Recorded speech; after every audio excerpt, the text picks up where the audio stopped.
merupakan bagian penting dalam salat yang wajib dilakukan. Jika tidak tumakninah, maka salatnya tidak sah. Di antara dalil yang menunjukkan wajibnya tumakninah, pertama, suatu ketika ada seseorang yang masuk masjid kemudian salat 2 rakaat. Seusai salat, orang ini menghampiri Nabi SAW yang saat itu berada di masjid. Ternyata Nabi menyuruh orang ini untuk mengulangi salatnya. Setelah diulangi, orang ini balik lagi dan disuruh mengulangi salatnya lagi. Ini berlangsung sampai 3 kali, kemudian Nabi SAW mengajarkan kepadanya cara salat yang benar. Ternyata masalah utama yang menyebabkan salatnya dinilai batal adalah karena dia tidak tumakninah, dia bergerak ruku dan sujud terlalu cepat. Hadis riwayat Bukhari, Muslim, dan yang lainnya. Kedua, dari Hudzaifah radhiyallahu anhu bahwa beliau pernah melihat ada orang yang tidak menyempurnakan ruku dan sujud ketika salat dan terlalu cepat. Setelah selesai ditegur oleh Hudzaifah, "Sudah berapa lama Anda salat semacam ini?" Orang ini menjawab, 40 tahun.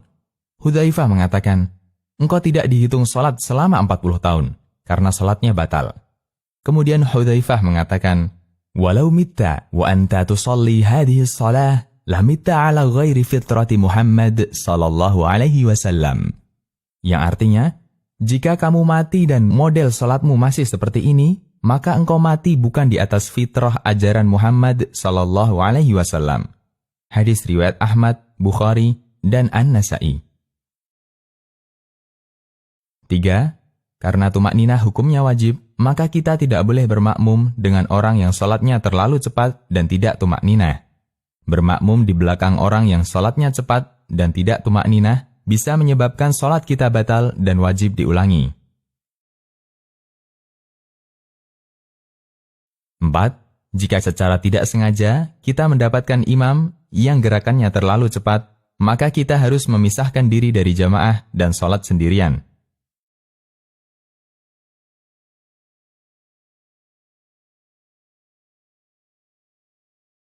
5.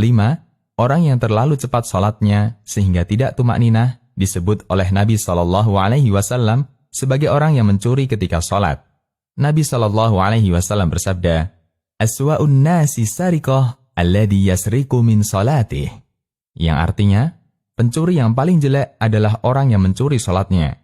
Para sahabat bertanya, "Ya Rasulullah, bagaimana orang mencuri salatnya?" Beliau menjawab, "La yutimmu ruku'aha wa la sujudaha." Yang artinya, dia tidak menyempurnakan ruku' dan sujudnya. Hadis riwayat Ibnu Abi Syaibah, Tabrani, Hakim, dan disahihkan Adz-Dzahabi. 6. Kita diajarkan untuk saling mengingatkan agar salat kita sempurna. Karena itu, jika kita menjumpai ada orang yang salatnya tidak tumakninah, maka kita harus mengingatkannya sebagaimana yang dilakukan Nabi SAW dan para sahabat. Karena jika dibiarkan, salat yang dia kerjakan bisa berstatus batal. Demikian, semoga Allah memudahkan kita untuk menjaga sikap tumakninah dalam salat.